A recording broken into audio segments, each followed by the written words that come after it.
नमस्कार दर्शक बंधु पवित्र रज संक्रांति बा मिथुन संक्रांतिर हार्दिक अभिनंदन एवं शुभेच्छा जणाई आज कार्यक्रमटी को आगक बढ़ाइबा एवं आज ठारू एही महासंजोगर प्रभाव जहाँ रज संक्रांति एवं मल अमावास्या द्वारा गठित होईची ताहार प्रभाव समस्त राशि उपरे पड़िबा पाई जाउछि किंतु आपणक मिथुन राशि उपरे कि प्रकार प्रभाव पड़िबो अभिशाप स्वरूप रहिबो ना आशीर्वाद स्वरूप रहिबो एही भिडियो रे विस्तृत भाव रे आलोचना करिबा सेथिपाई आजिर एही कार्यक्रमटी समस्त मिथुन राशिर व्यक्ति विशेषंक पई बहुत अधिक गुरुत्वपूर्ण रहिछि।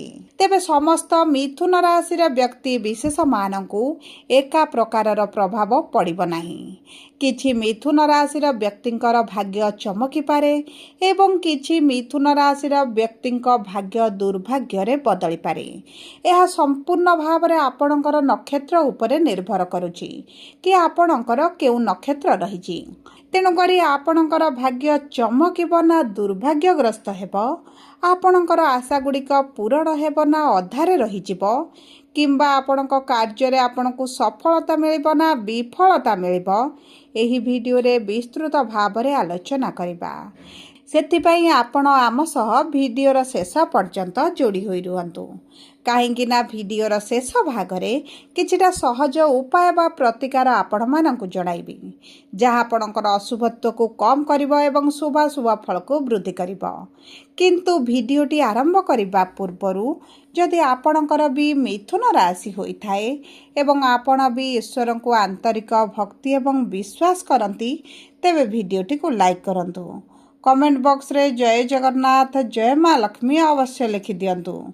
ता सहित आम सह जोगाजोग करिबा पई वीडियोर मध्य भाग रे एक व्हाट्सएप नंबर टी दिया जाइछि जो नंबर साहाय्य आपण आम सह जोगाजोग करी निजर नूतन कुंडली प्रस्तुत करि परिबे, कुंडली विश्लेषण कराई परिबे, किंबा आपणकर चाकरी विवाह व्यवसाय प्रेम संपर्क शिक्षा स्वास्थ्य को नहीं किछि समस्या रहिछि ताहार सहजरे एवं स्वल्प मूल्य रे समाधान करि परिबे। सेथिपाई आपण आम सह वीडियोर शेष पर्यंत जोड़ी होई रुहंतु एवं व्हाट्सएप नंबर माध्यम रे आम सह जोगाजोग करी खूब कम मूल्य रे आपणक समस्यार समाधान करंतु। एबे आसंतु कार्यक्रमटी को आगकु बढ़ाइबा एवं जानिबा एही महासंजोग आपणक पई अभिशाप ना आशीर्वाद हेबा पई जाउछि। सर्वप्रथमे जानिबा मृगशिरा मिथुन बा 5/3 मिथुन राशिर व्यक्ति विशेष मानकर नक्षत्राधिपति हेउछन्ति मंगल एवं विराजमान करिछन्ति आपणकर एकादश भावरे एवं 21 जून रे गोचर करिवे आपणकर द्वादश भाव को जेउ कारणरू आपणकर खर्च टिके बढ़ी जिवो। आपणक स्वास्थ्य पाई मेडिकल रे खर्च किछिटा दूर यात्रा किछिटा मित्र बंधु प्रियजनक सहित मिलन कौनसी ना कौनसी कारणवशतः आपणकर अर्थ खर्चटी बढ़ी जिवो। ता सहित आपणक स्वास्थ्य को विशेष भाव रे ध्यान देबाकू पड़िबो जेतु कुंडलीर द्वादश भाव को एतटा शुभ बोली मना जाएनी एवं मंगल जेतु द्वादश रे रहिबे आपणक शारीरिक स्वास्थ्य रे मध्य किछि ना किछि समस्या देखा देई पारे सेप्रति आपण को ध्यान देवाक पड़ो। एवं देखंतु सूर्य जेहेतु आपण राशि रे लग्न भाव में अच्छा जदि आप सरकारी चाकरी पर चेष्टा कर परीक्षा देउछंती इंटरव्यू देउछंती एंट्रांस देउछंती किंबा सरकारी चाकरी पर आप प्रिपारेशन होउछंती तेबे आपणक पई एही संपूर्ण मासटी अति उत्तम रहिबो। एवं देखंतु आपणक कर्मर भाव में शनि जेहेतु विराजमान होइछंती आपण जदि चाकरीर संधान रे रहिछंती प्राइवेट चाकरी हो गवर्नमेंट चाकरी हो आपणको मिल जिबार संभावना बहुत अधिक बढ़ी जाउछि। एवं देखंतु धनर भाव में द्वितीय भाव में देवगुरु बृहस्पति विराजमान करिथिबारु आपणकर जदि केउठी बकेया अर्थ पड़ी रही आपको मिल पारे किंतु शुक्र जेहेतु आपणकर द्वितीय भाव में धनर भाव में विराजमान करिसेंती आपण निज पई हेउ निज प्रियजनक पई आपण किछि ना किछि अर्थ खर्च करि पारंती। दीर्घ दिनर किछि अभिलाष पूर्ण करि पारंती। किछिटा जागा जमी भूमि फ्लैट मध्य किनिबार बहुत अधिक संभावना अछि। आपणक सुख सुविधा भोग प्रयास वृद्धि घटिब। विद्यार्थी मानक पई तो अति उत्तम समय रही। जदि शिक्षा क्षेत्र में किछिटा परिवर्तन चाहूले तेबे आपणक पई अत्यंत शुभदायक रहिबो। विशेष भाव में जो माने विवाहर प्रस्तुति रे रहिचंती, विवाह पई चेष्टा करूछंती, विवाह होई पारु नथिला तेबे आपणकर विवाह मध्य होई जिवो। एबे आसंतु जानिबा आद्रा मिथुन राशि बा 6/3 मिथुन राशि र व्यक्ति विशेष मानकर नक्षत्राधिपति होउछंती राहु विराजमान करिसंती भाग्यर भाव में। देखंतु एही समय मध्य आपन को राहु भ्रमित करि पारंती। देवगुरु बृहस्पतिंकर पंचम दृष्टि आपणकर षष्ठ भाव को थिबा कारणरू आपणकर जदि पूर्वरु ऋणग्रस्त थिले, ऋणर करजर बोझ आपणकर बढ़ी जाइथिला तेबे मध्य से करज गुरिक आपण सुझी पारंती एवं आपणकर आर्थिक स्थिति रे वृद्धि पाइबो। किंबा जो व्यक्ति माने लोन चाहूतिले, करज चाहूतिले किंबा इन्वेस्टर चाहूतिले किछि बड़ कार्य करिबा पई तेबे आपण लोन पास हेबार मध्य संभावना देखा जाउची। षष्ठ भावर स्वामी द्वादश भाव में थिबा कारणरू आपणकर स्वास्थ्यगत समस्या आपनको समस्या रे पकाई पारे। आपनको बारंबार मेडिकल को मध्य दौड़िबा को पड़ी पारे। बीपी डायबिटीज उपर नियंत्रण रखंतु। उच्च नीच भली परिस्थिति देखा दे पारे। ता सहित आपणकर किछि पुराना स्वास्थ्य समस्या मध्य बाहरी पारे। एवं एही समय मध्य जदि आपणकर किछि पुराना कोर्ट कचेरी केस चलीची तबे सेतिर आपनको शुभ फल प्राप्ति हेबो। जदि आपणकर जमी भूमि जान वाहन को नै किछि केस चलीची तेबे सेतिर आपण किछि समय पई विलंब देखि पारंती, कारण एही समय मध्य आपणकर अर्थ हानि मध्य घटी पारे।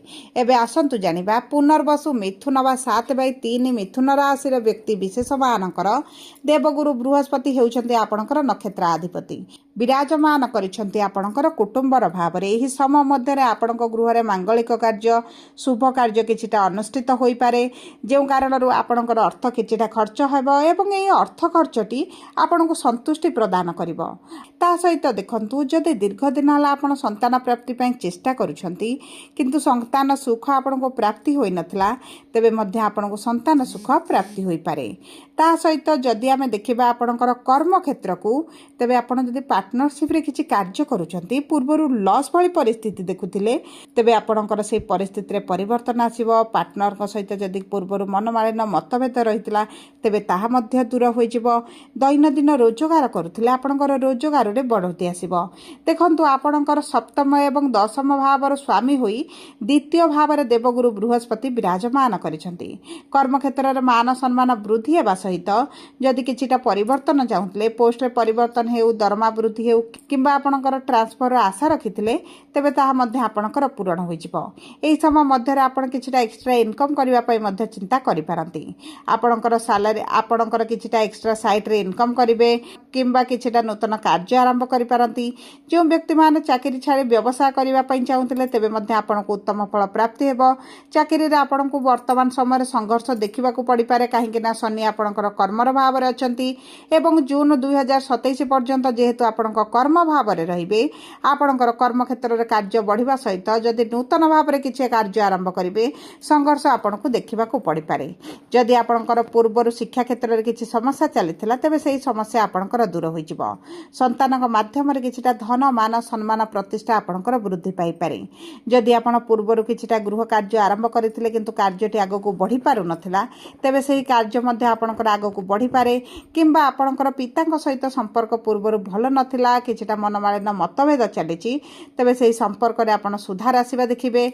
सबुठार बड़ कथा हेउछि माताक स्वास्थ्य रे बड़ परिवर्तन आसीबो। आपणकर संतानक सुख सहित पारिवारिक जीवन मध्य सुखद हेला भली मध्य आपण देखि पारंती।